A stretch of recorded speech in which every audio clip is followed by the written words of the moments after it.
So dear ladies and gentlemen, distinguished guests, it's a pleasure to be back here in Ireland, and I would like to thank our host, the American Chamber of Ireland, and especially Joanne Richardson and Peter O'Neill for their kind invitation to join you here today. As you can see from my name, McCauley, that is my maiden name, and I'm half Irish. My grandfather left the country when he was just 3 years old, but he never tired of reminding us that, in fact, the Irish half was the very lucky half. He always said that there are two kinds of people in the world, the Irish and those who wish they were. As mentioned in Joanne's kind introduction, I've been working in the field of competitiveness for several years, and my work has taken me around the world to such faraway and challenging places as Syria and Mongolia. These experiences have made me aware that there is not one road to competitiveness, and that a one-size-fits-all solution does not exist. Each country has its own culture, its heritage, its traditions, and its value system that makes it unique. But the question of why some nations continue to prosper while others lag behind has always preoccupied me over these years. So this is why I decided to pursue my research on sustainable competitiveness. So what do we think about when we bring up the subject of sustainability? Well, the best known definition was presented by the United Nations Brundtland Commission in 1987, whereby sustainable development was development which meets the needs of the present without compromising the ability of future generations to meet their own needs. I think this is very, very important for the competitiveness of countries. So I have extrapolated from this definition to define sustainable competitiveness as that the ability of a nation to sustain its competitive advantages and to achieve the ultimate goal of competitiveness, which is higher prosperity and better living standards for its population. Competitiveness is not an end in itself. It's a means to an end, which is higher prosperity. Well, given the disastrous aftermath of the financial and economic and social crises that we've witnessed over the past few years, we have not made much progress in ensuring a better future for the next generations. What is the legacy that we're going to be leaving for our children and our grandchildren? But there are other forms of sustainability, not only environmental, but also economic and social. There's also sustainability in terms of great performers. One of them is Madonna. Madonna is still going strong after her debut in 1983. She has sold more than 300 million records worldwide and is recognized by Time magazine as one of the 25 most powerful women in the world. Why? Because she has continuously reinvented her music and her image. If I were to use Madonna as an example for sustainable competitiveness, we would ask, well, how does a country reinvent itself after so many years of success? Ireland is a good example of this. Countries, like individuals and companies and nations, they tend to become complacent after years of success, sitting on their laurels of past success and competitiveness. But we can see sustainability in other forms, such as high-performing athletes. Roger Federer, okay? I'm from Switzerland, I might be a little bit biased here. Federer has won 16 Grand Slams and has recuperated his second place in international rankings. Despite predictions some years ago that he had outrun his success and that he'd reached his peak, he's kept in great physical condition. He has strong willpower, and he constantly adapts his game to different players and different environments. This is an excellent definition of competitiveness. How do you manage the totality of your competencies?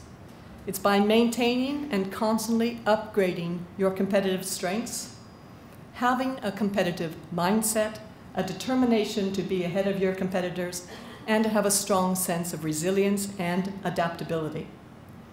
But sustainability is also seen in long-standing brands like Coca-Cola, like Guinness. Do you know that one of Ireland's oldest brands is Rathborne Candles? Established in 1488, this is the oldest candle manufacturing in the world and is still going very strong. That's sustainability. So how can companies ensure success over many generations of the past and of those to come? One explanation is the ability to adapt the mindset. For example, by providing something more than just a product, an experience, for example. Roger Teerlink, former CEO of Harley-Davidson, summed it up well when he said, "We give the possibility to a 43-year-old accountant to dress up in black leather and run around town scaring everybody." It's not much different for countries. Competitiveness is not about doing the same. Competitiveness is about doing more differently. So where is Ireland in terms of sustainable competitiveness? The good news is that Ireland enjoyed decades of rising prosperity, the Celtic Tiger years. From the mid-1990s until 2007, Ireland's economy grew faster than any other Western European economy, and the Irish became the second richest population in the European Union. By 2000, Ireland ranked in 5th position out of 59 countries in IMD's competitiveness rankings. By 2001, Ireland was considered the most open and global economy in the world. The country enjoyed booming exports, high inward investment, nearly full employment, and immigrants were pouring into the country. Ireland became one of the most important locations for multinationals, and the majority of them have been American. These companies have made a significant contribution to Ireland's economic and social development, and will have a substantial role in playing in Ireland's future competitiveness as well. But what happened to Ireland's competitiveness after 2001? Well, as you can see from this chart, Ireland fell in the IMD ranking year after year to a low of 24th position last year. As prices and wages continued to climb over these years, Ireland's competitiveness started to erode.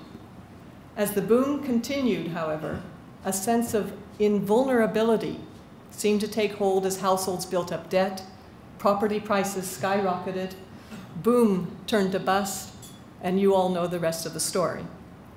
So the question everyone is asking is what needs to be done for Ireland to recuperate its lost competitiveness.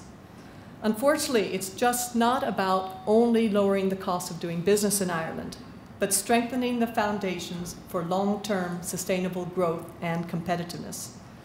The beginning of last year looked pretty good, as Joanne and others have told us this afternoon.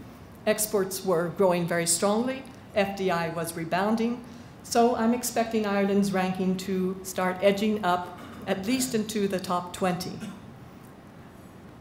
Given that Ireland possesses most of the prerequisites and a very strong record for competitiveness, I believe that the country will start an upward movement from this low of 24th position last year.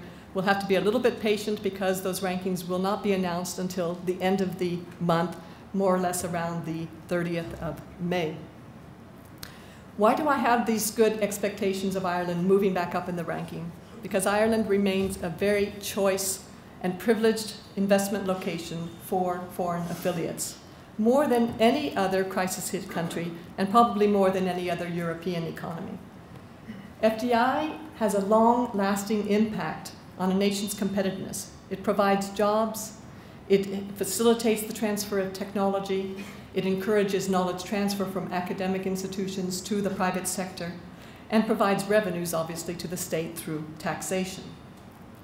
So if we were also to look at some of the other international rankings that assess Ireland's competitiveness, what else do we see? I'll be looking at 3 of them: the IMD World Competitiveness Yearbook, the World Economic Forum's Global Competitiveness Report, and the World Bank Ease of Doing Business Report.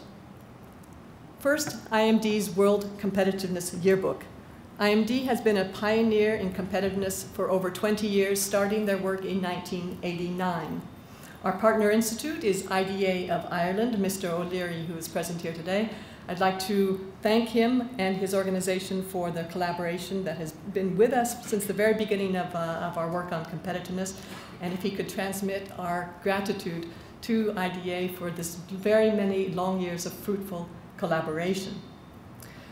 As I mentioned last year, Ireland ranked 24th in competitiveness in the IMD ranking out of 59 countries. It was ranked 21st in 2010, and I believe that it's the worst ranking that we're going to see in a long time.